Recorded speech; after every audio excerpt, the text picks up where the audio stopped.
Corona बहरान की वजह से जहां पूरी दुनिया परेशान है, वहां पे मेरे वतन अज़ीज़ के किसानों और फार्मर्स को बहुत ज़्यादा परेशानी लाहक है। आने वाले वक्तों में जिस लिहाज से महंगाई हुई हुई है, जिस लिहाज से जानवरों के चारे के मसाइल, जानवरों की खुराक के मसाइल हैं, दूध सेल नहीं हो रहा, डेयरी इंडस्ट्री एक ऐसे बहरान की तरफ रवां दवा है जिसको संभालना शायद आने वाले वक्तों में मुमकिन ना रहे।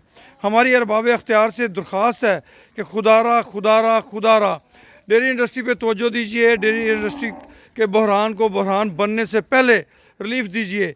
ये ना हो कि आने वाले दिनों में हमारे बच्चों को हम दूध लेने के लिए तरस जाएं, हम अपने बच्चों को दूध प्रोवाइड करने के लिए गैरों के आगे हाथ फैलाएं, हम डॉलर दे के हमें दूध मंगवाना पड़े। उससे पहले, ऐसी नौबत आने से पहले हमें चाहिए कि हम अपने वतन अज़ीज़ के किसानों और फार्मर्स के मसाइल पर तवज्जो दें। मैं अरबाब अख्तियार और वज़ीर-ए-आज़म पाकिस्तान जनाब इमरान खान साहब से अपील करता हूँ, गुजारिश करता हूँ, खुदारा डेयरी इंडस्ट्री के मसाइल पर तवज्जो दी जाए। डेयरी इंडस्ट्री एक ऐसे बहरान की तरफ जा रही है जहाँ से वापसी शायद मुमकिन ना हो, जिसको संभाला देना हमारे लिए मुश्किलात का सबब बन जाए, जिसको संभाला देना हमारे लिए मुश्किल हो जाए। उस वक़्त के आने से पहले खुदारा इस इंडस्ट्री को संभाला दीजिए, इस पर तवज्जो कीजिए।